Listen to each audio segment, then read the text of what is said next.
2월 달에 처음 뵀을 때는 이제 1월 달 말씀을 드렸잖아요. 그래서 우리가 1월 달 보면은, 이 서울 지역 기준으로 낙찰가율이 굉장히 낮았어요. 그죠?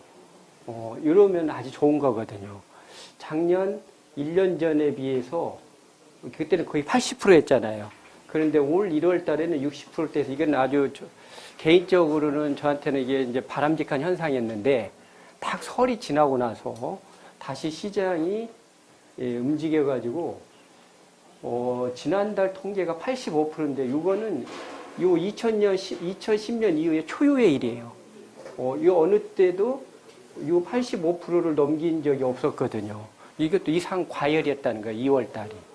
그래서 이제 제가 아마 제일 부담을 느끼는 분들이 지금 3월 달에 경매하실 분들이 3월 달에 경매하실 분들이 기준 가격을 이걸로 봐야 되냐, 이걸로 보냐에 따라 다르죠.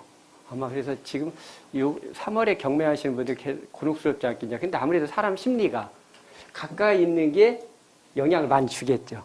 가까이 있는, 멀리 있는 것보다는. 근데 저는 이게 바람직한 것 같지 않는데, 근데 이게 전혀 논거 없는 얘기는 아닌 것 같아요. 요즘 기사들 보면 강남 상구 아파트가 3주 연속, 3주라는 건 거의 한 달 가까이 되잖아요. 그럴 때 아마 이게 그대로 반영을 하는 것 같아요. 근데 이제 이건 서울 지역이고, 그러면 이제 전국도 이러냐? 사실 전국은 그렇지는 않는 것 같아요.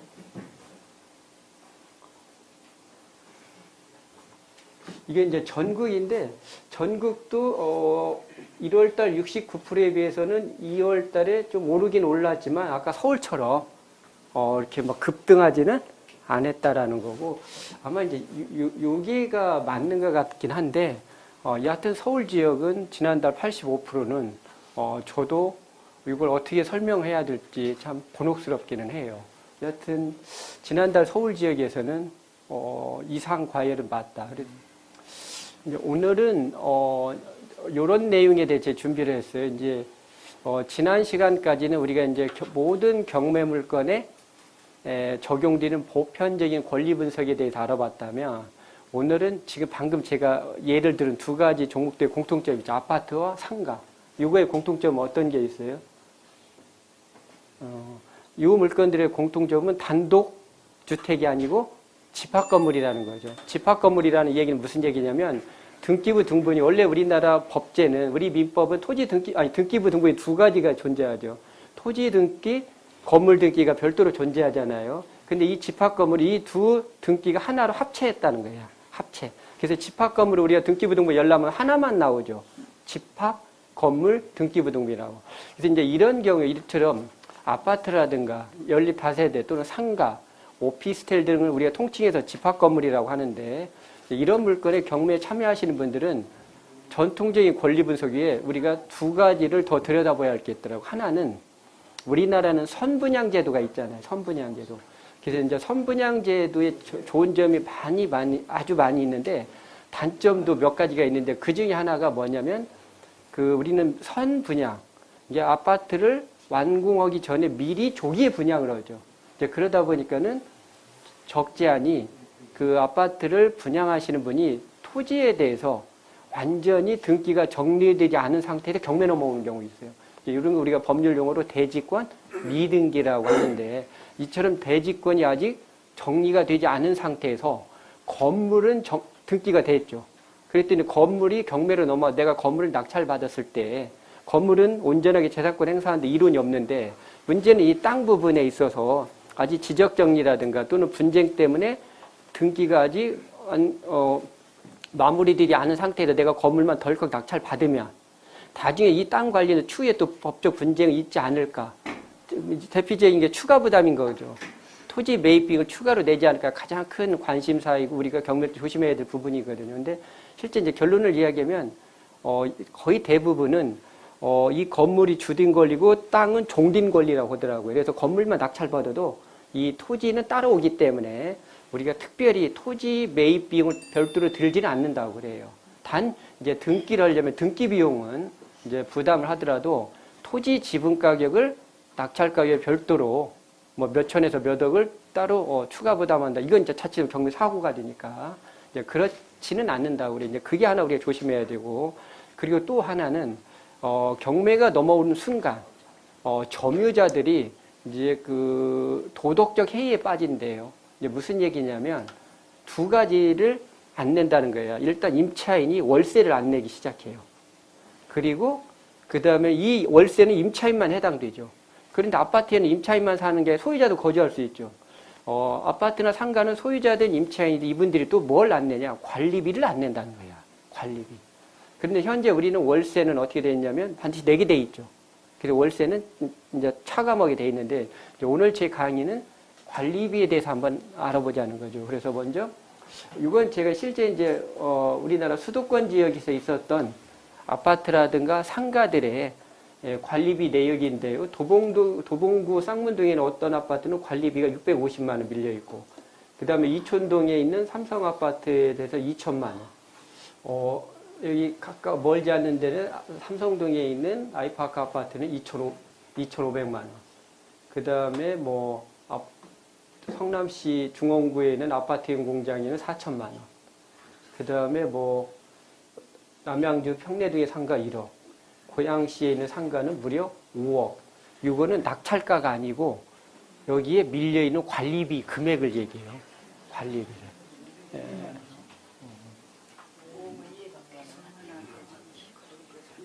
그렇죠. 선생님들이 이해가 안 가는 게 맞아요. 이해 잘 가면 문제 있어요. 그죠? 이 내용이 공감한다 하면 그 선생님이 문제 있는 거죠. 이건 공감할 수 있는 내용이 아니라는 거예요. 그런데 이렇게 경매 물건 이렇게 버젓이 관리비가 적게는 몇백만 원에서 많게는 몇 억대의 관리비가 밀려 있다는 거죠. 그러다 보니까 이제 이 관리비가 경매하는 분들의 뜨거운 감자 역할을 했어요. 특히 제가 처음 경매 입문했을 때는 이 밀린 관리비를 요즘 말로 올 오어 너싱이라 해서 제가 유능한 변호사를 선임을 해서 이분이 잘 소송을 진행해서 이기면 하나도 안 물고, 만약에 우리 그 변호사님이 만약에 상대방 변호사에 밀려가지고 법리 전개에서 이게 논리에서 밀리면 이 돈을 전부 다 추가 부담을 해야 된다. 그러다 보니까 경매 참여자들은 부담이 크죠. 왜 그러냐면 내가 이걸 물고 안 물고는 입찰 전에 예측을 해야 되는데 나의 예측의 영역이 아니라는 거예요. 나중에 소송의 영역이니까. 소송은 방금 얘기했듯이 내가 이길 수도 있고 질 수도 있는. 그렇다면 우리가 이를테면 이런 물건에 들어갈 때 과연 우리가 예정가를 얼마를 쓰고 들어가야 되냐는 거죠. 그죠? 이럴 수 있어요. 기록이 안 나타납니까? 경매 기록이 안 나타납니까? 연체된 내용. 예. 관리비 연체. 그렇죠. 기록에는 예. 법원 기록에는 공식적으로는 언급은 않는 것 같고요. 법원에서는 여기까지 공시할 의무는 없나 봐요. 그래서 이제 이런 내용은 이제 원래는 입찰 참여자 저희들이 분석을 하는데 이제 선생님들 보시는 정보지들 있잖아요. 시중에서 우리가 이제 유료가 됐든 무료로 볼 수 있는 정보회사들은 이제 이분들이 조사를 해주죠. 이제 근데 그분들은 이제 약간 오차는 있어요. 뭐냐면 그분들이 분석한 시점까지의 밀린 관리비만 기록해 놓죠. 그리고 그분들이 조사한 거고 낙찰하고 몇 개 후의 일이잖아. 그러니까 이제 이 최종적인 금액은 내가 조사해야 되죠. 이것은 그래서 이를테면 이 물건 같으면 아마 정보지만 300~400만 원이 써 있을 거예요. 그분들이 조사한 시점 당시는. 근데 실제 내가 낙찰받고 그 다음에 잔금 내고 이분들 협상하는 시점 그 몇 개월이 더 소요될 수 있잖아요. 그러면 이제 금액은 좀 늘어날 수 있고 이제 근데 이거에 대해서 크게 부담을 안 느껴요. 그러면 입찰 참여자들이 이런 내용을 어떻게 알 수 있냐, 어떻게 알 수 있어요. 이건 이제 관리 사무실이 있잖아요. 이제 그런데 물어보면 그렇게 배타적이지는 않습니다. 근데 제가 얘기는 또 일단 이게 전체 밀린 관리비라는 거예요. 근데 지금은 이제 이거에 대해서는 다 부담하진 않아요. 왜 그러냐면 아까 말했듯이 이걸 가지고 이제 소송이 이루어졌어요. 그래서 이제 두 번의 대법원에서 소송이 이루어져 가지고 의미 있는 대법원 판례가 나와요. 첫 번째는 이걸 어떻게 해야 될 거냐, 그죠? 이건 난감한 부분이잖아요. 그래서 앞에 사실 두 번의 대법원 판례가 있었어요. 그래서 첫 번째 대법원 판례.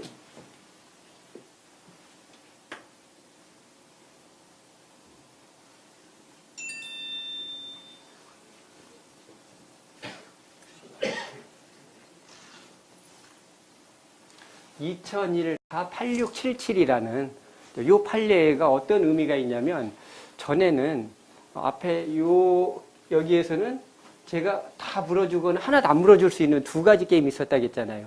그런데 이 판례가 의미가 있는 건 뭐냐면, 관리비를 두 종류로 나누는 거죠. 관리비.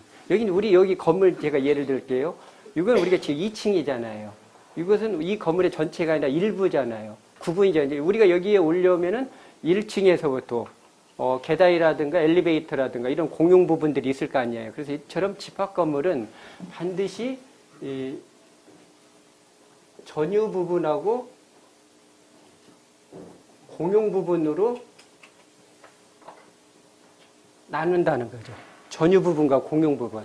그럼 전유 부분의 정의는 뭐냐? 요처럼 사방 내력벽으로 둘러싸인 공간. 우리가 아파트를 분양받는다 해서 전용 면적이라고 하잖아요. 이걸 그러고 그다음에 여러 가구들이 공동의 이익을 위해서 사용하는 영역들이 있죠. 이런 부분을 우리가 이제 공용 부분이라고 하죠.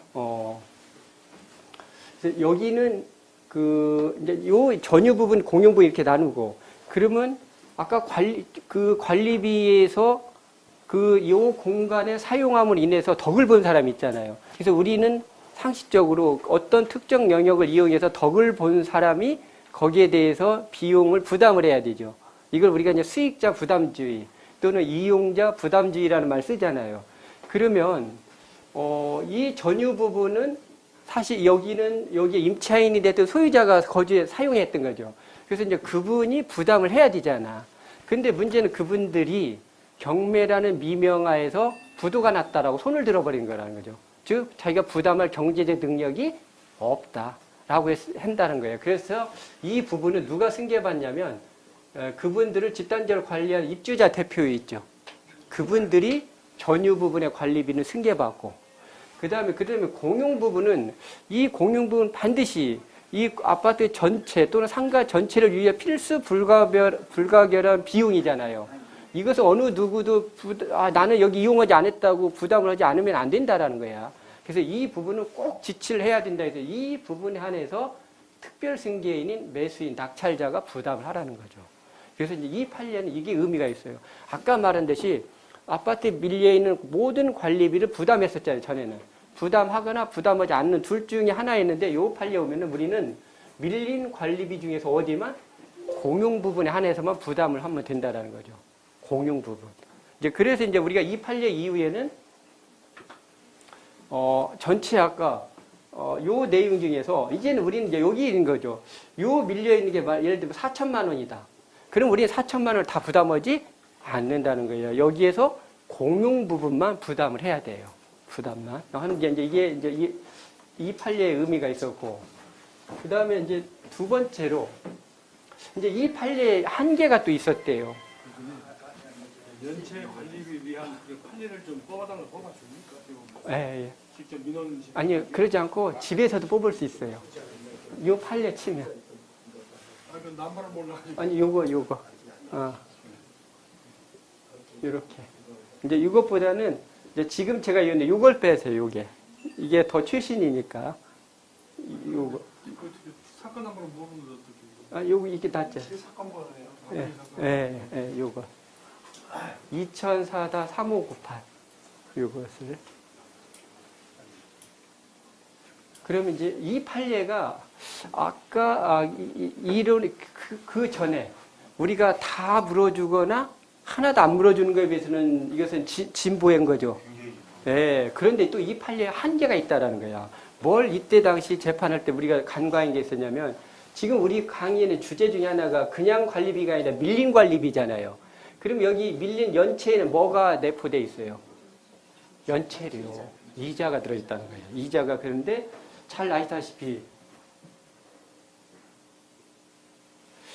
제가 이 관리비 첫 달 밀리면 아마 관리사무소 단지별로 조금 차이가 있지만 아마 0.3% 5%에 밀려 시작을 해요. 첫 달은. 그런데 딱 11달이 지나죠. 그럼 12달째가 되면 대한민국 모든 입주자 대표 관리비가 똑같아요. 지금 현재 법정 최고 이자율 15%. 이때는 20%를 때려요. 그리고 이 얘기는 무슨 얘기냐? 관리비 1년 연체면 원금의 이자만 20%씩 늘어나요. 그러면 5년 밀리면 어떻게 돼요? 원금과 이자가 똑같다는 거예요. 여기서 이렇게 문제가 된 거예요, 제가. 여기에서 보면은, 여기 지금 2억 7천이죠. 2억 7천에서 여기서 연체료가 1억 3, 4천 돼요. 이렇게 됐다는 거예요. 보세요. 제가 지금 원금 내는 것도 억울하잖아. 그런데 남이 밀려는 연체료까지 내가 내냐는 거야. 그죠? 이거 가지고 또 한 번, 이제 다시 한번 재판이 된 거죠. 그 재판이 뭐냐면, 바로 요 재판인 거예요. 2006년도 6월 29일 선고된 대법원 판례인데요. 판결인데, 이 판례가 아까 우리가 좀 전에 공부한 1번 판례에 어떤 의미가 있냐. 이 1번 때는 여기는 공용 부분만 부담하면 된다고 그랬잖아요. 그죠? 근데 여기서는 우리가 뭐냐면 연체료에 대해서는 우리가 여기에서는 요거에 대해서는 합의를 못 봤잖아. 그래서 여기는 공용 부분에 연체료도 부담을 했어야 된다니까요. 그래서 다시 이제 이걸 가지고 또 재판이 진행돼서 이 판례에서는 최종적으로 어떻게 해석이 되냐면 낙찰자는 매수인은 공용 부분의 원금만 부담한다 그랬습니다. 지금 이제는 입찰 참여자들의 부담이 경감이 돼요. 공용 부분의 원금. 그러면 이제 사실 이렇게 얘기하면 굉장히 아까 그 관리비 부담이 줄어들잖아요. 그러면 이제 우리가 입찰 들어가기 전에 관리사무소에 전화하면 관리사무소 여직원은 친절하게 저희들한테 이 아파트 몇 동 몇 호에 밀린 관리비는 500만 원인데 그 중에 공용 부분의 원금은 150만 원입니다. 이렇게 얘기해 줄까 안 해줄까요? 안 해줘요. 안 해주지. 그냥 500만 원이라고 해요. 근데 이 500만 원에 뭐가 포함되냐면 전유 부분도 포함되어 있고 그리고 연체료도 다 포함이 돼 있어요. 일단은 그러면 우리는 나중에 공용 부분의 원금 어떻게 했냐? 내가 찾아야 되잖아. 이제 그때는 찾을 때는 이제 이렇게 해야 된다는 거죠. 보면은 여기에 보면 우리가 이제 공용 부분은 이제 좀 어떻게 보면 우리가 상식적으로 생각할 수 있는 영역이죠. 이 비용들의 공통점은 나 개인을 위해서 부과된 관리비가 아니라는 거야. 우리 단지 내 모든 구성원들을 위해서 공통적으로 지출한 비용은 우리가 공용 부분이고 나 혼자를 위해서 이를테면 내가 집에서 텔레비전을 내가 보는 거죠.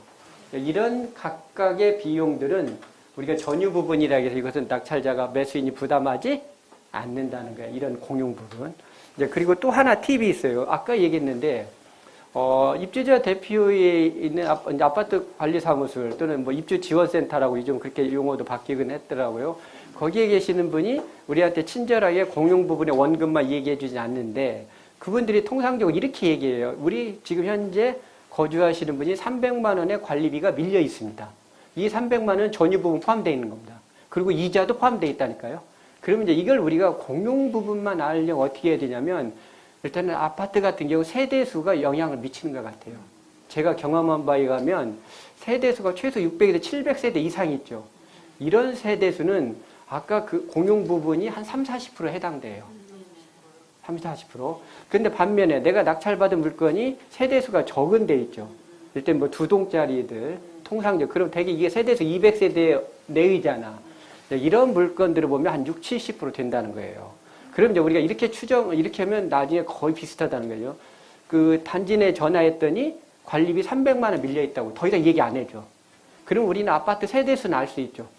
이건 알 수 있어요. 뭐 인터넷을 통해 살든 중개사무를 통해 알 수 있다. 그래서 우리가 세대수를 계산해서 이 단지는 한 1000세대네? 그러면 실제 거기에서는 300만 원이 밀렸다고 했죠. 내가 100만 원 물어준다면 나중에 거의 비슷하다는 거예요. 거의. 1, 20만 원 차이로 오차가 있고. 근데 내가 물어봤는데 똑같이 300만 원 밀렸대요. 근데 이 아파트 단지는 세대수가 214세대야.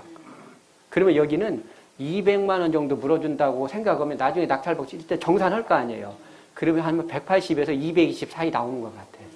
그래서 평균 제가 200 정도 얘기한다는 거죠. 이렇게 되면 비슷해. 근데 이제 문제는 이게 안 맞는 데 있어요. 어디 상가. 상가는 이게 안 되는 것 같아. 예, 상가는 예. 상가도 똑같이 얼마 아까 밀렸다고 했잖아. 그래서 여기 상가 세대수 몇 세대니까 내가 이런 계산은 좀 어려움 있는 것 좀 안 되는데 아파트는 요 말이 좀 일정 정형화가 돼 있습니다.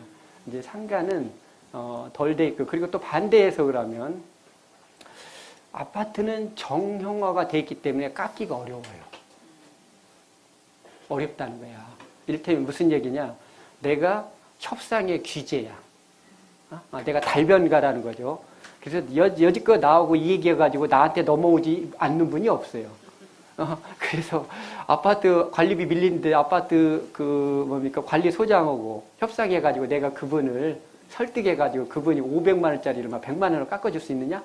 관리소장님 그런 권한 있어요, 없어요? 없습니다. 못해요. 할 수 없어요. 아니, 할 수 없는 게 아니라 어렵다는 거야. 그런데 상가는 내가 달변 가면 할 수 있나 봐요. 상가는 이제 아파트에 비해서는 그런 체계가 덜 돼 있는 것 같아요. 아파트는 소장에 층층시아들이 계시죠. 입주자 대표가 있고 또 입주자 대표에 또 누가 있어요? 분여회가 있지. 그죠. 그래서 아파트는 결제란이 많아. 그렇기 때문에 결제를 받기가 어렵죠. 근데 상가는 결제가 더 적은 것 같아요. 상대적으로. 그래서 상가는 좀 그런 부분이 있다는 것 같고. 그리고 여기 좀 하나 이제 제가 이 얘기를 하면 만약에 어느 아파트에 들어갔는데 여기 이제 제가 특정 아파트가 이름이 써 있어요. 조심스럽게 하는데 예를 들어 관리비 500만 원 밀려 있어요. 500만 원. 그럼 우리가 경매 마지막 단계가 점유자 내보내고 명도 인도를 해야 되잖아. 그러면 인도비 얼마를 쓸 거냐는 거야. 얼마 써야 돼? 상한선을 우리가 추정할 수 있다니까. 500만 원 최대치. 500만 원까지. 근데 어차피 이 아파트가 밀린 관리비 500만 원인데 공용 부분이 200만 원이에요. 그런데 이러면 안 된다는 거야. 관리비 500만 원 밀려 있는데 내가 이것을 300만 원에 내보낸다. 그럼 이거 능력 좋은 분이에요. 왜? 실제 공용 부분 200만 원 부담해야 되잖아. 근데 이분은 얼마 가지고 명도했다는 거야?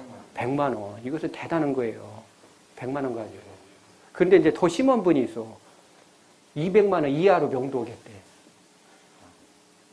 명도 할 수 있겠지. 그럼 명도 어떻게 해야 돼요? 이제 뭐 주변이 시끄럽겠지.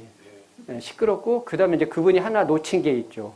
시끄러운 비용이 있을 거 아니야. 이게 뭐냐? 집행 비용이잖아요. 집행 비용은 어디서 어떻게 해야 될까?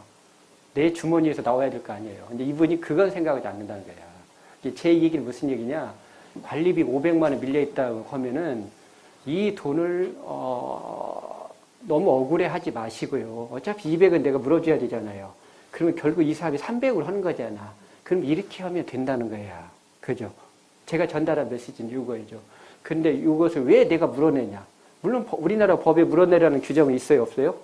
없죠. 당연히 없죠. 아파트 관리비 누가 내야 돼요? 당연히 이용자가 내는 거죠. 그죠? 그렇게 따지면 안 된다는 거죠.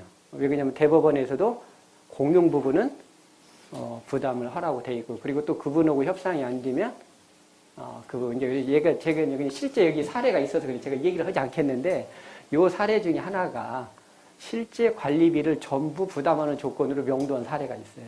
여기서 제가 예시를 들을 거니. 아까 상가들이 몇 억짜리는 관리비가 3년, 5년이 넘어가는 거라는 거야. 그러면 이런 경우는 어떻게 하냐는 거죠.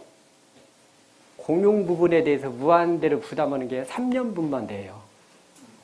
3년분. 그래서 이제 여기 같은 게 또 달라지지. 이런 게 여기가. 여기는 이렇게 5년씩 이렇게 밀려 있거든요.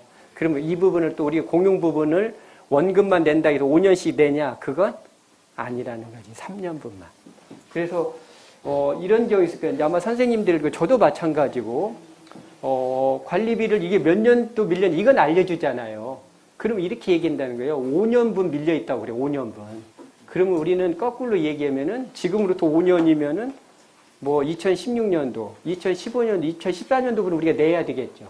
그렇지만 2013년 이전 거는 3년이 지났잖아요. 그래서 그 부분은 관리비를 부담하지 안 해도 된다는 거야. 그래서 아마 혹시 선생님 이런 분 보실 거예요. 정말 드물지만 관리소장 중에서 정말 똑똑하신 분들이 계세요. 어떤 분들요? 이 관리비 시효를 중단시켜 놓는 분들이 있어. 그분들이 이걸 알고. 우리 시효 중단은 간단한 게 뭐가 있어요? 가압류하는 게 있잖아. 가압류. 그리고 확실한 건 소송이잖아요. 근데 소송까지는 이제 비용이 들잖아. 그렇기 때문에 이제 관리소장 손에서 할 수 있는 게 가압류는 해놓는 것 같아. 그래서 아마 나중에 혹시 등기부등본 열람할 때 갑굴 안에 가압류 이름이 무슨 아파트 단지 입주자 대표회의 이름으로 나오는 게 있죠. 이게 바로 관리비를 시효를 3년 이상분을 중단시켜 놓은 거라고 보면 맞아요. 그럼 추가해서 또 청구할 수 있겠다. 그렇죠. 시효가 이제 10년으로 늘어나니까 그러면 그렇게 이제 가압류 받아놓으면 시효가 4년, 5년 차도 죽지 않고 계속 살아있다는 거지. 그리고 여기에 또 예의가 있죠. 공과금 있죠.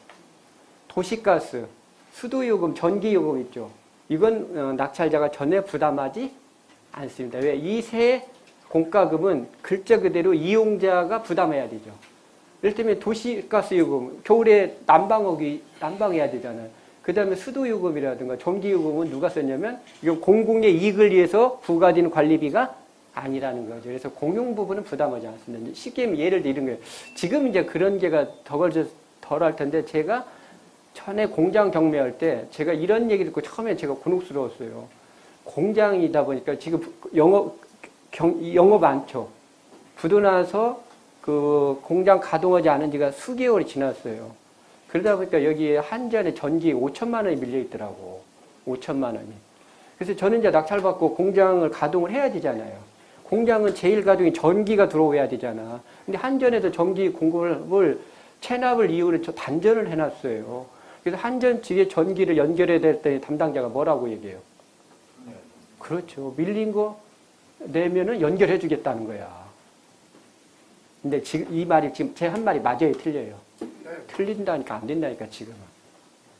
어떤 경우도 한전은 전 점유자가 밀린 관리비를 기화로 해서 새로운 수용자한테 그것을 떠넘길 수가 없습니다. 새로운 수용자가 요금 일단 연결해 줘야 돼요.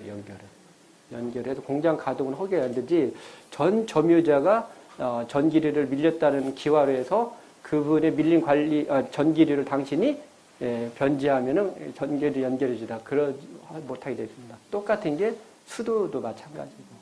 이제 이건 좋아진 것 같아요. 요 공용 부분. 이건 이론이 없다. 매매는 되게 이제 그 정산 조건을 하니까 그런 일이 없겠죠. 우리가 공장을 사는데 관리비 밀려 있어. 그럼 어떻게 할까요? 네, 그렇죠. 그건 뭐 매매 대금에서 그래서 일반 매매에서 이게 문제되지 않죠. 왜냐하면 매매 대금에서 다 이게 연동이 되니까. 근데 이제 경매는 당사자 간에 만나서 의사일치가 아니라 이분은 경제 능력을 상실했죠.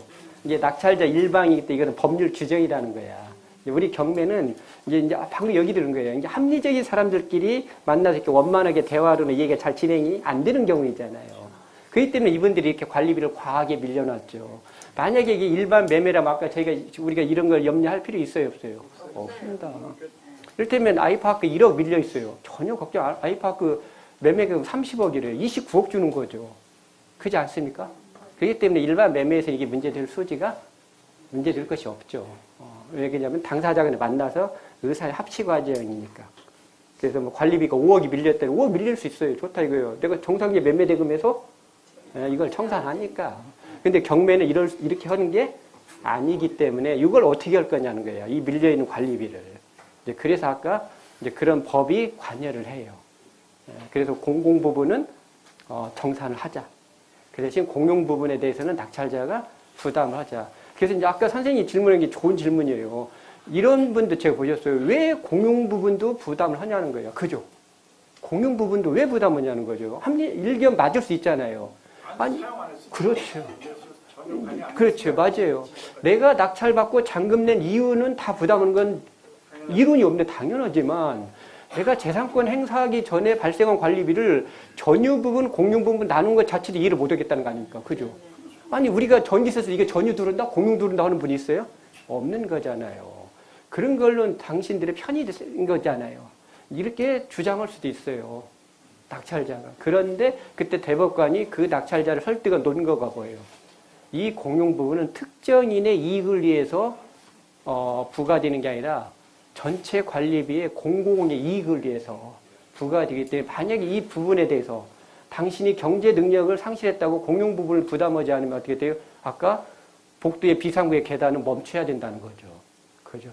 그러지 않겠습니까? 그래서 어떤 경우에도 비상구의 계단은 불이 예, 그렇죠. 켜져 있어야 되지. 내가 돈 내기 어렵다고 이걸 꺼버리면 나중에 거기서 계단에서 굴르면 전기료가 더 큰 사고가 나올 수도 있잖아요. 만약에 불이 났으면 어떻게 됩니까? 그죠. 그런 걸 해서 공용부는 어떤 경우에도 당신이 좀 억울하더라도 부담을 하라. 그래서 저도 이건 동의한다 이거야. 우리 경매에서 이제 우리는 부동산의 대표적인 아파트를 얘기 들잖아요. 근데 이제 제가 지금까지 옆에서 지켜봤던 보신 분들고 한국 사회에서 어느 정도 부를 일정 수준에 도달하신 선생님들이 계시잖아요. 그래서 이제 이분들이 이런 부에 어떻게 도달했냐 해서 아파트를 알뜰살뜰하게 사고 팔아서 오른 분도 있지만 그런 분들 정말 눈에 꼽을 정도이고 제가 보기에는 그분들이 물론 나는 태어날 때도 무슨 큰 조상의 음덕을 입어가지고 그런 부의 열차에 편승하는 건 별건이지만 그렇지 않고 본인이 자수성가하신 분들은 제가 본 사례는 일부 사례이지만 토지가 매개가 됐다는 거예요. 토지. 예, 토지가 그분의 일정 부를 축적하는데 이를테면 우리가 건물을 하나 내가 사는 게 로망인데 내가 가지고 있는 현재 경제 능력으로는 건물을 산다는 능력도 안 되고 하지만 근데 그분들이 어떤 매개체가 있는데 그 매개체가 뭐냐 아파트 몇 채 팔아가지고 건물을 산 게 아니라 토지가 그런 역할을 했더라는 거죠. 그래서 그러면 이제 저는 그러면 어떤 토지들이 그런 역할을 했는가 봤더니 일단은 오래 보유한 물건들이 효자 역할을 했다는 거예요.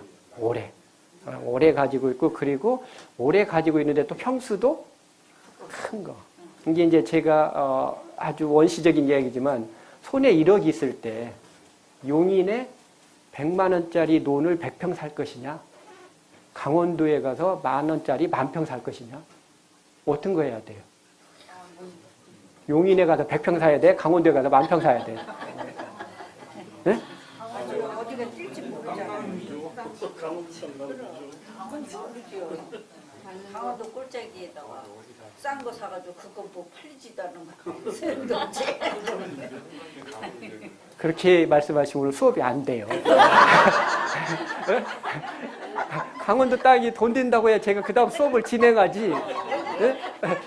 강원도가 될지 어딜지 하면은 제가 준비한 내용이 그런 내용이 아닌데 강원도가 돈이 된다라는 수업 내용을 준비해 왔는데 무슨 얘기냐면 이제 맞아요. 이게 이런 얘기예요. 이미 땅값이 오를 만큼 오른 데는 더 오르기가 어렵다라는 거예요. 이미 보세요. 내가 1억이 손에 있었잖아. 2억이 되려면 용인 땅값이 얼마로 돼야 돼? 200만 원 돼야 돼요. 여러분 선생님들 100만 원짜리가 논이 200만 원 되는 게 쉬울까요? 어려울까요? 어려워요. 절대 논으로는 가기 어려워요. 뭐가 개입돼야 돼? 사람의 의도가 개입이 돼야 됩니다. 도시계획이. 그죠? 그랬을 때 논이 200만 원, 300만 원 가는 거지. 어제도 농사 졌고 오늘도 농사진 땅이 일어나고 이랬더니 우리 집 논이 200만 원, 300만 원짜리로 갈까요? 안 된다는 거예요. 그렇지만 1,000원짜리, 5,000원짜리, 10,000원짜리 땅은 인간의 의도가 개입이 안 돼도 바뀔 수가 있어요. 바뀔 수가. 예. 아까 했잖아요. 그러면 1억짜리가 10억 되려면 용인 땅이 1,000만 원 가야 되는데 용인 땅 얘기했고 용인 땅 1,000만 원짜리 있어요, 없어요? 논은 없어요. 그죠? 1,000만 원짜리 어떻게 대지 상업용지가 돼야 돼요. 그건 누구의 그 도시계획이라니까. 그렇지만 강원도 땅 예를 들어 제가 10,000원 주고 샀는데 10만 원 가요. 도시계획 안 해도 갈 수 있어요. 이거는. 이제 제 얘기가 뭐냐면 아까 제가 일부 사례를 가지고 확장할 수 있다고 했잖아요. 이게 위험할 수도 있는데 이게 제가 옆에서 본 사람들 중에 그런 분들이 계셨다는 거지. 이제 오래전에 정말 아주 산 땅을. 그래서 이제 제가 옛날에 한 10수년 전에 경북 상주에서 12만 평의 물건을 본 적이 있어요. 12만 평. 제 눈으로 12만 평 육안으로 확인한 거 처음 먹는 것 같아. 그랬더니 대충 면적이 산 등성이에서 이렇게 등성이가 12만 평이더라고. 제가 그 뒤로부터는 12만 평. 아, 이게 12만 평이다. 그죠? 우리가 노는 뭐 한 필지당 1,200평, 1,500평짜리도 있어서 이게 10개면 뭐 12,000평, 15,000평이라는 것은 들녘에서는 알 수 있죠. 그렇지만 우리가 임야는 그렇게 돼 있어요? 안 돼 있어요? 안 돼 있잖아요. 저도 지금 경매하지만 임야 찾기는 정말 저도 정확히 표현 못 찾아요. 못 찾습니다. 근처까지는 가요. 그리고 정확히는 못 찾아요. 저도 부담되게 남의 땅 보고 낙찰 받아온 적도 있어.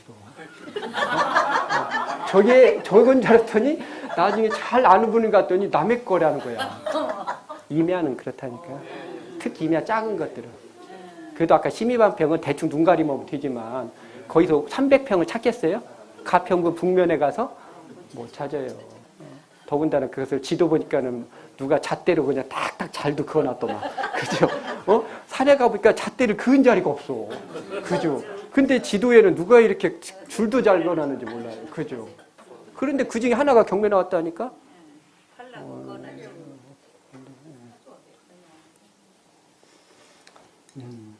그리고 또 이제 여담인데 사실 그 토지는 우리 제 개인적인 사견은 부동산 시장에서 가장 상위에 있는 것 같아요. 토지 시장은. 그래서 이 얘기는 무슨 얘기냐? 이런 상가나 아파트는 아마추어라도 조금만 자기가 발품을 팔면 이런 가격을 알 수 있잖아요. 그래서 이 파시는 분이 정상 가격에서 좀 얹어서 파는 건지 아니면 터무니없이 욕심을 내는지 아니면 시중보다 훨씬 싸게 나온지 알 수가 있어요. 그런데 토지는 이게 알기가 어렵다라는 거죠. 왜? 토지는 모든 게 오늘로 해석하는 게 내일을 보고 해석하잖아요. 아까 얘기했잖아요. 아까 임야가 10,000원짜리가 2만 원 뛰냐 뭐 뛰냐 이게 무슨 개발이 이루어져서 2만 원 가고 3만 원 가는 거지 임야 자체로는 가기가 어렵잖아요. 논은 영원히 논일 수도 있잖아요. 근데 이 논 가격이 10,000원짜리가 5만 원 가는 것은 그 동네 뭔가 훈풍이 들었을 때 이게 가격이 변화가 있는 건데 근데 그 훈풍은 언제 오는 거예요? 가봐야 아는 거지.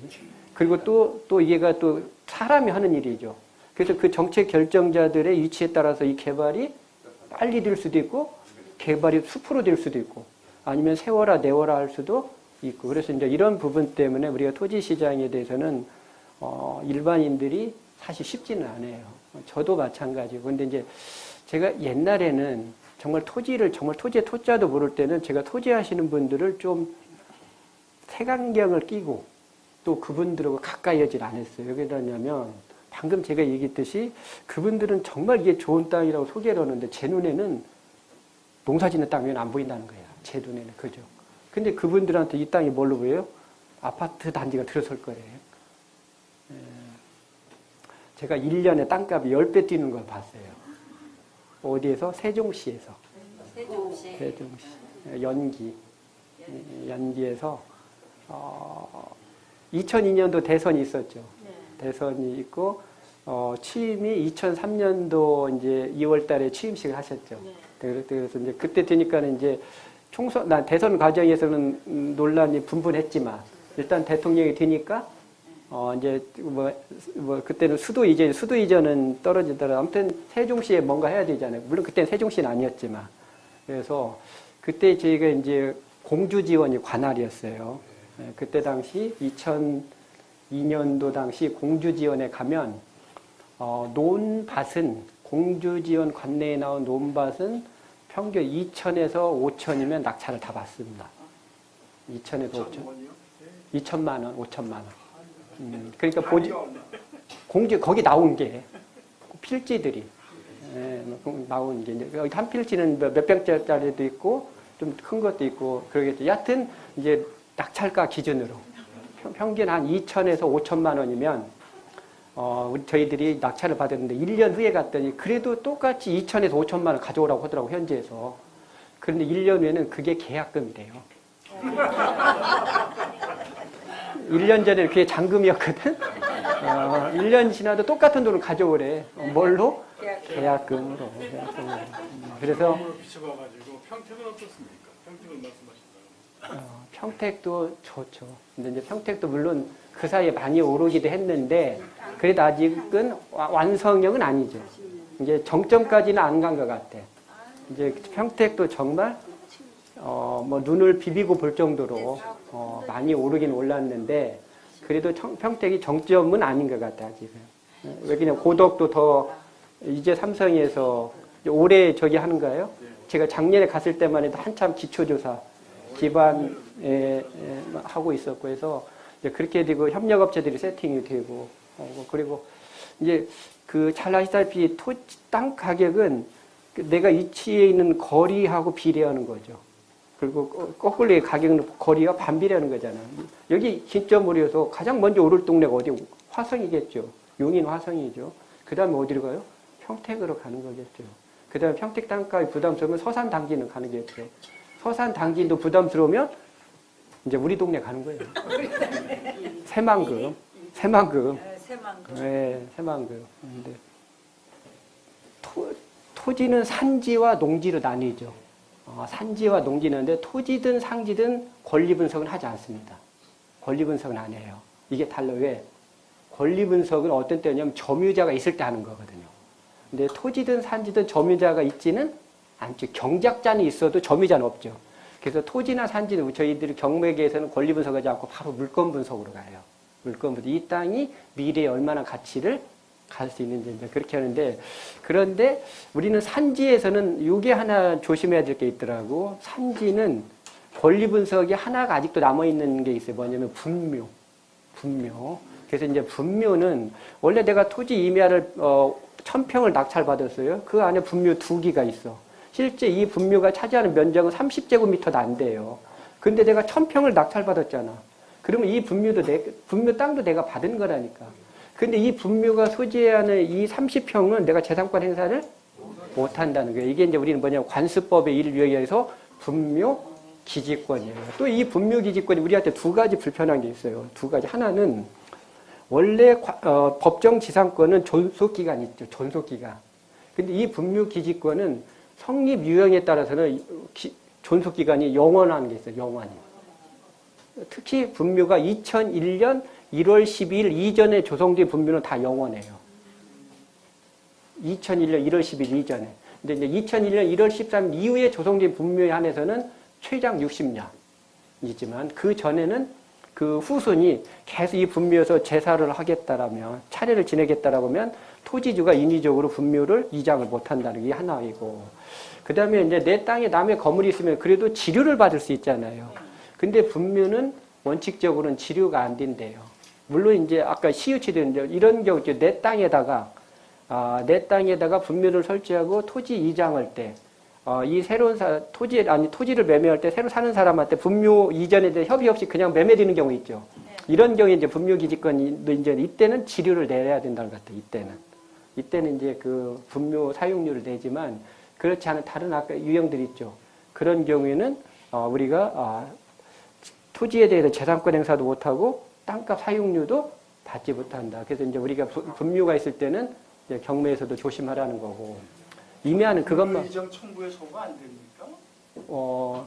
대상이 안 되면 안 된대요. 아까 이제 분묘 기지권이 성립되는 분묘에 대해서는 이제 이런 경우 때 남의 땅이 분묘를 했다든지 이런 건 개장할 수 있겠죠. 이제 허가 없이 했다든가, 허가라는 게 남의 땅에 승인을 받지 않고 이제 뭐 몇십 년 전에 뭐 한 것을 뭐 허가를 받고 했다 어쩌다 뭐 이런 내용이 아무 입증할 게 없는데 신토지주가 생겼을 때 그 분묘 이정 청구에 소 같은 게 안 될까요? 이제 이러면 어려운 것 같아요. 그 후손이 지금도 매년 한식날이나 추석날이나 설날에 차례를 지내고 한다면, 관리를 한다면, 그건 안 된다는 것 같아요. 관리를 하면. 근데 그렇지 않는다. 지금 선생님이 얘기하는 것은 이제 이럴 수 있죠. 누가 보더라도 오래전에 분묘를 조성한 거 이러냐는데 후손이 한 번도 찾아오지 않았어. 그럼 어떻게, 그럼 봉분에 딱 표시가 나죠. 어떻게 돼? 봉분이 갈수록? 그거는 뭐 전문적으로 처리하는 사람들이 있는데, 이게 아주 알뜰한 뭐 제대로 되어 있는 분묘를 할지라도 내 땅이니까 설계를 받을 안 됩니다. 그것은 분묘 기지권을 먼저 봐야 된다니까요. 분묘 기지권이 성립하면 그 후손이 그 이장에 대해서 동의하지 않으면 어렵습니다.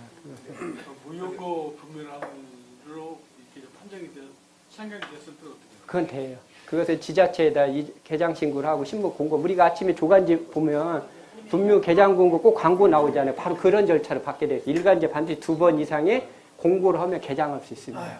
그런 경우는. 무연구 분묘라든가. 지방자치단체에서 뭐 용도에다가 쓰는 건 아니고 내 땅에다가 무연고 분묘다 이것을 신청을 해서. 신청하면 된다. 그렇고, 이제 농지 얘기를 할게요. 농지는 그런 건 없습니다. 이제 농지는 없는 대신 농지는 우리는 전통적으로 농경민족이잖아요. 그래서 우리는 헌법상에도 경자 유전의 원칙이라는 헌법 규정이 있죠. 헌법 124조인가요? 그래서 우리는 농지를 불법적으로 전용하는 걸 못하죠. 국가는 농지에 관해서 경자 유전의 원칙이 달성될 수 있도록 노력해야 된다겠어요. 그래서 이제 농지는 원래 우리는 투기적 목적으로 취득을 금하죠. 우리나라 우리 농지에 대해서. 그래서 그게 그대로 농지법에 와서 이게가 다시 규정이 돼요. 그래서 여기 농지법에 보면 이제 이 소유 자격이 나오는 거죠. 농지법에 보면 농지는 사실 이 사람 위에는 취득이 안 돼. 원래는 농업인 현재. 그 다음에 농업법인들이 있죠. 현재 아마 우리 농업법인은 영농조합법인하고 농업회사법인 두 종류가 있는 것 같아요. 여하튼 농업인하고 농업법인 외에는 농지 취득이 안 돼요. 근데 지금 문제는 나는 누구예요? 나의 신분은. 지금 선생님들의 신분은. 그렇죠. 여기 해당되지 않는 사람이죠. 그러면 지금 용인에 좋은 땅이 경매 나왔어요. 농지인데. 지목이. 경매로 낙찰 받을 수 있어요? 없어요? 낙찰은 받고 주택자를 지금 갖다 내야죠. 그렇죠. 경매가 아니면 안 돼, 일단은. 안 되는데, 지금 아까 선생님이 정답을 말씀하셨는데, 이제 이 농지법에 모호한 규정이 있대요. 농지법에서 농업인과 농업법인만이 취득을 하고 돼 있었잖아요. 근데 이제 현재 우리 같은 도시민들은 어떻게 해석해야 되는가, 이제 도시인들은. 이분들은 앞으로 농업인이 되고자 하는 자로서 취득할 수 있다는 거예요. 농업인이. 네, 그래서 이 얘기는 무슨 얘기냐면, 지금 일반인이 제주도에 가서 농지 살 수 있어요, 없어요? 지금 심들을 강화시켰죠, 도지사가. 제주도가 워낙 외지인들이 많이 물고, 그 다음에 이제 아마 400제곱미터 제가 이하로는 이거 쪼개기도 허용 안 해주죠. 이를테면 개발해야 되는데 집 짓기 할 때 최소 면적이 400제곱미터 이상이 돼야 된다. 여하튼 그래서 강화를 시켜요. 근데 우리 경매는 요 부분 때문에 우리가 흔히 통작거리 이런 게 있었잖아요. 양도세 세금 내고 할 때. 근데 경매는 그런 거리 제한이 없어요. 왜 그러냐면 바로 앞으로 우리가 농업이지 되고자 하는 자이기 때문에. 그래서 이제 이게 문제가 되는 거예요. 여기에서 보면 종중들이 있죠. 종중들이 종중들 명의로 그 조상들한테 제사를 지내기 위해서 종실, 제실 밑에 논밭들을 소유하고 있잖아. 그러면 이 땅 누구로 가지고 있어야 돼요? 그러니까 이 얘기는 뭐예요? 무슨 공파 종종 명의로 보유할 수 있냐는 거야. 안 된다니까요. 종종 이름으로는 보유 못해요. 종종 산은 가지고 있을 수 있죠. 종종들이 빌딩 가지고 있잖아요. 그래서 서울시내 빌딩에서 그 종종이 여력 있는 집안은 장학금을 지급하잖아요. 임대료 가지고. 이를테면 건물들을 종종명으로 소유하는데 농지는 소유를 못 한다니까. 그래서 농지는 반드시 어떻게 돼요? 명의신탁 형식으로 종원 중에서 상징적인 가장 어른들 명의로 명의를 줘야 된다니까. 왜냐면 농지는 개인명으로는 안 된다는 거야. 이걸로는. 그냥 농업법이면 되니까. 그래서 제 얘기 이제 무슨 아마 이런 얘기 하려는 거예요. 경매물건 보다 보면은 농지가 화성에 있는 좋은 땅임에도 불구하고 막 20, 30% 떨어지는 게 있을 수 있어요. 절대 떨어질 수 없는 물건. 봤더니 우리 경매계로 선순위로 가처분이 돼 있다는 거야. 선순위 가처분이나 선순위 가든 게 있으면 이것은 위험 물건이죠. 그래서 이런 물건 낙찰받으면 안 된다는 거잖아요. 그런데 가처분권자가 누군가 같더니 종종이더라는 거야. 종종에서. 그러면 내가 이 물건을 낙찰받으면 반드시 종종에서 그 가처분한 사람을 상대로 소송을 하면 이기는 거예요. 왜냐면 종중에서 명의신탁을 해놔서. 그러면 나도 낙찰받은 사람 소유권을 잘못하면 빼앗길 수도 있죠. 현재는 제가 특정인 종종 개인의 소유의 논인 줄 알고 낙찰받았더니 진정한 소유인이 개인이 아니라 종종 거라는 거야. 그러면 나는 무권리자의 논을 낙찰받은 거죠. 그러면 나의 낙찰은 무효가 될 수도 있다니까. 그런데 이 물건은 여기서 한계가 있다는 거야. 이 종중이 개인을 저를 상대로 앞전 상대로 소송을 했죠. 전 아니지. 아빠 그 종원이잖아요. 이분 상대로 종종으로 명의를 이전하라는 소유권 이전 소송에 승소해요. 근데 그 승소 판결문 가지고 농지의 소유권 이전을 못 한다는 거랄까. 여기에서 걸려가지고. 그러면 이제 어떻게 돼요? 종중하고 나하고 월동조해야 된다는 거지. 그렇죠. 이제 그런 것들이 있을 때, 이제 물론 이건 이제 잘 합의의 영역인데 서로 법률적인 영역으로는 이것을 숙제가 쉬운 숙제는 아닐 수 있다라는 거예요. 이제 종중은 재판에서 이기고 내 앞으로 명의 이전을 하기 못하는 거죠. 이 규정이 걸려서 농업인과 농업법인에 해당되지 않기 때문에. 그다음에 이것만 하고 잠깐 쉬었다 할게요. 경매에서는 크게 세 가지만 조심하면 돼요. 경매 농지는. 나머지 두 가지는 잠깐 쉬었다고 첫 번째만 얘기할게요. 면적이 1000제곱미터가 1차 기준인 것 같아요. 경매 나온 면적이요. 1000제곱미터가 넘잖아요. 그러면 이때는 일반 영농이라고 해서 우리가 농업 경영 계획서를 하나 작성해야 됩니다. 그러면 이제 지자체에서는 4일 이내에 농지 취득 자격증 발급 여부를 결정해줘요. 그런데 이제 1000제곱미터 미만이잖아요. 이때는 이제 소규모, 이제 짜투리, 주말 체험 영농 용도라고 해서요.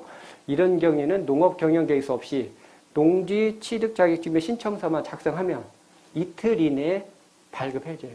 그래서 이제 혹시 선생님께서 농지에 관심 있을 때는 그 면적이 보세요. 면적이 1000이 넘는지 1000이 미만인지. 물론 이때 이제 1000의 기준에 있는 농지하고도 합산해야 되겠죠.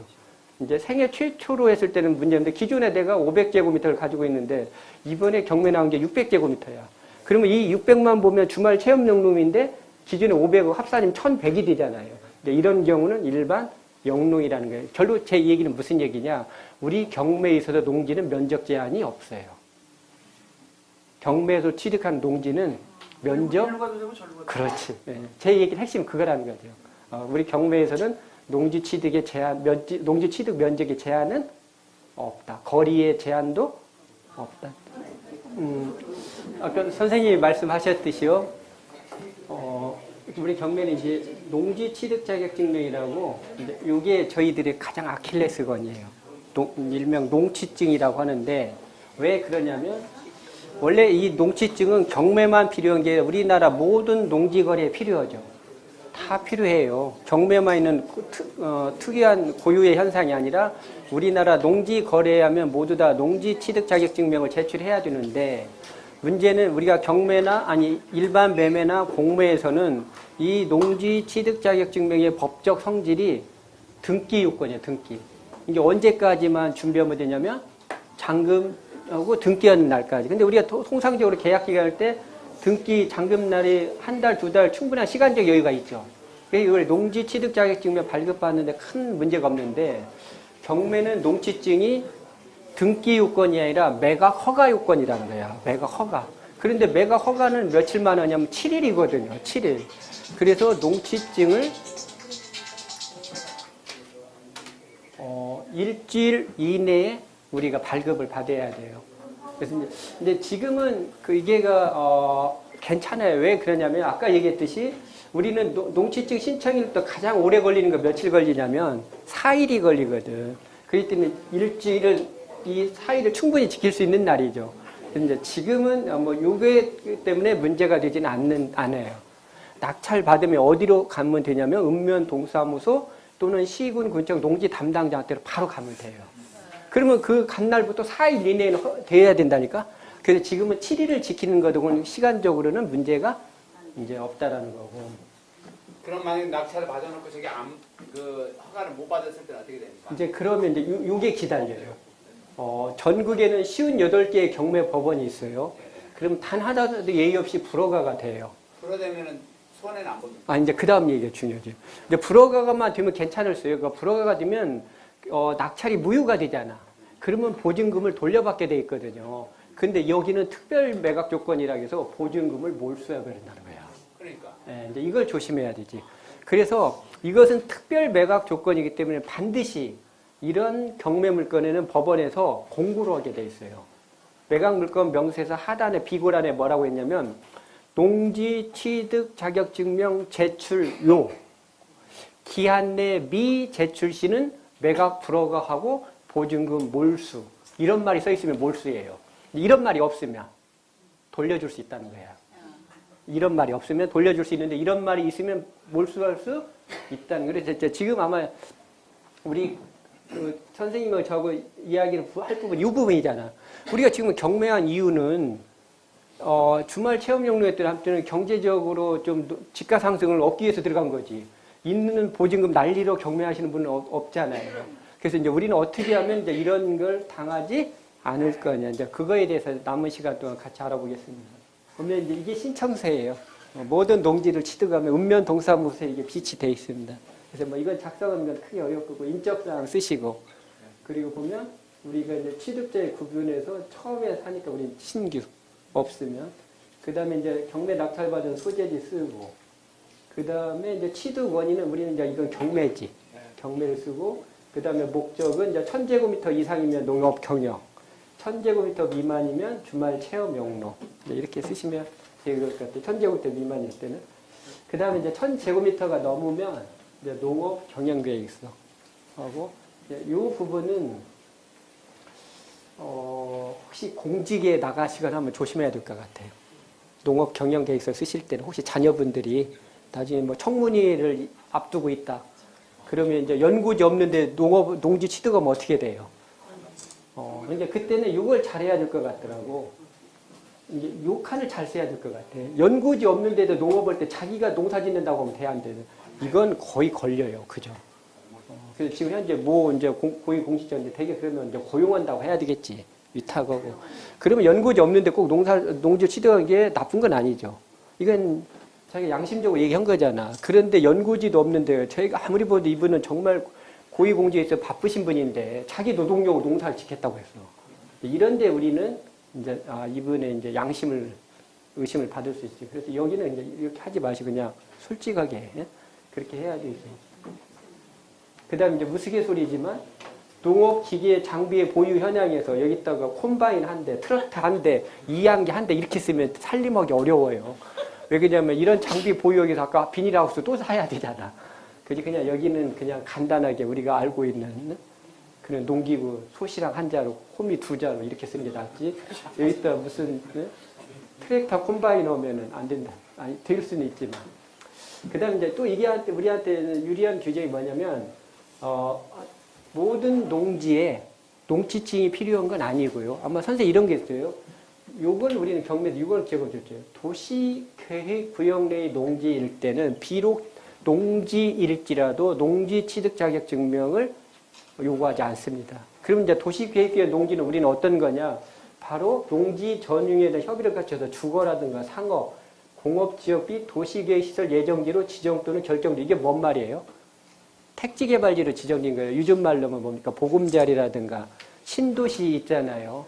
다산 신도시니 뭐 이런 것처럼 이런 지역으로 지정 고시된 지역은 비록 지목이 논파선일지라도 농지증이 필요 없다라는 거예요. 그러면 우리가 이런 도시계획시설로 지정된 건 뭘로 알 수 있어요? 토지 이용계획 확인원이라는 공적 장부 있죠. 여기에 그게 고시가 되잖아요. 이걸 알 수 있다라는 거. 근데 또 보세요.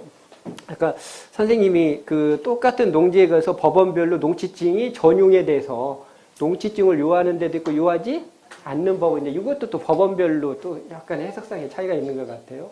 지금 이제 쟁점 이런 세 가지인가 봐요. 이처럼 불법으로 농지가 전용돼 있잖아. 그러면은 원상 복구 후 신청을 해야 돼요. 근데 이 말 될까 안 될까? 안 되지. 원상 복구권은 누구만이 할 수 있어요? 그렇지. 농지 소유자만이. 근데 우리는 낙찰자잖아. 낙찰자는 소유자로서의 권한은 있어요, 없어요? 없다는 거예요. 그래서 우리는 원상복구 못 해요. 결국엔 애 타다가 더 애만 타는 거고. 그 다음에 이제 두 번째는 소재지 관서로부터 읍면 동사무소로부터 농지, 불법 농지를 추인받는데 이것도 말이 안 되는 소리죠. 국가기관한테 불법을 확인서 써달라죠. 써줄 수도 없지만 써달라고 해서도 안 되지만 이것도 대안이 아니고 지금 현재는 우리 경민의 대안이 이거예요. 어떻게 되냐면 지금 법원에서는 특별 매각 조건으로 경매를 진행하죠. 일주일 이내에 농지증을 받아 왜 허가해 주겠다는 거 아니야. 그런데 이 실제 농지증의 생사 여탈권을 가지고 있는 건 읍면동사무소 담당자죠. 그래서 이제 이분도 이렇게 타협을 해주는 거예요. 일단 선 농지증을 발급해 주십시오. 그리고 발급이 되면 허가가 떨어질 거 아니에요. 그럼 그 허가에 터져봐서 내가 잔금을 내죠. 그럼 그때 비로소 내가 소유자가 되죠. 그러면 소유자로서 농지를 원상복구 하겠다라는 거야. 그러면 읍면동사무소 공무원은 저를 뭘로 신뢰할 수 있냐는 거야. 제가 지금 방금 구두로 얘기했잖아요. 이런 얘기를 제가 말로 한 걸 신뢰할 수가 없잖아. 그래서 거기는 뭐냐면은 계획서, 우리말로 각서지. 각서 작성 조건으로 해줘요. 이게 지금 대안이지. 아까 지금 얘기 나왔던 강원도의 물건도 이 조건으로 된 거야. 이 조건으로 고물상을 허가를 받은 거죠.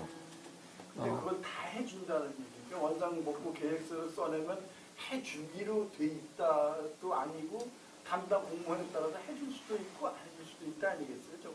그렇지. 해줘야 돼요. 이따 이렇게 안 해주면 이제 선생님 먼저 이제 만약 이제 안 해주면 국가 공무원 상대로 무슨 소송을 해요? 국가를 상대로는 행정소송. 그렇지. 행정소송하면 승소한대요, 우리가. 소송하고. 근데 물론 그렇지. 맞아. 소송에 대한 우리 부담을 갖는데, 근데 이런 경우 있잖아요. 내가 정말 이 농지를 꼭 소유하고 싶어요. 그때는 소송도 불사는 해야 되겠지. 그때도 공무원이 모로소리 한다면. 근데 아마 요즘 공무원들은 그렇게까지 모로소리 하기 쉽지는 않을 거예요. 왜냐면 이런 직연들이 이제 많이 확산이 됐기 때문에. 근데 이제 언제 때 힘들었냐? 2000년대 경매하신 분들은 아까 선생님 그때는 내가 걸어가는 길이 새로운 길을 개척하는 길이었을 때 힘들었는데. 농지증을 실질적으로 그 발급을 못 받는단 말입니다. 예. 그러면 현재는 공무상이 되지 않습니까요? 그럼 그것을 실질적으로 현황 그대로 사진을 찍어가지고 증빙서를 갖춰가지고 법원에다 제출하면 안 됩니까? 안 돼요. 농지증, 이게 지금 선생님 말씀은 농지증을 읍면 동수사업에 발급해주지 않으니까. 그래서 그 대안으로 내가 실제 현재 사진을 써서 이게 더 이상 농지가 아니다. 그러니까 농지증이 없이 허가를 해달라고 할 수는 있어요. 근데 이제 그렇게 되면은 그 법원 담당자의 견해를 바꿔야 되잖아. 그러면은 제가 보기에는 그냥 바꾸기는 아마 법원도 부담을 느낄 거예요. 왜 그러냐면 그 물건에는 관심 있는 사람이 나만 있는 게 아니죠. 그 물건에 10명이 들어왔어. 9명이 떨어진 거잖아. 그럼 9명이 떨어진 분들 그 물건을 예의주시하고 있을 수 있죠. 근데 뭐라고 지금 경매했냐면 낙찰받기 전에는 농지증을 받아 후에 허가해 준다고 했거든. 근데 지금 선생님 말씀대로 농지증 안 받아왔는데 허가해 줬잖아. 그럼 나머지 9분들이 가만히 있을까? 물론 뭐 그분이 특별히 권한없지만 확인을 해볼까 들여다보고 저도 마찬가지고.